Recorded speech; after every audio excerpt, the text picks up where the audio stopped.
गरुडगमन तव चरणकमलमिह मनसि लसतु मम नित्यम्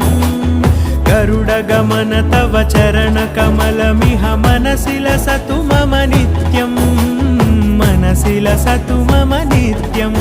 मम तापमपाकुरु देव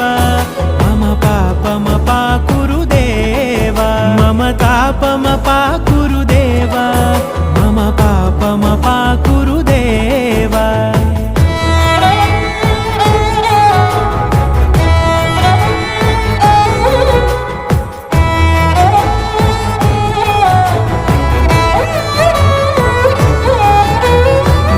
जनयन विधि नमुचिहरण मुख विबुध विनुत पद पद्मा जल जनयन विधि नमुचिहरण मुख विबुध विनुत पद पद्मा विबुध विनुत पद पद्मा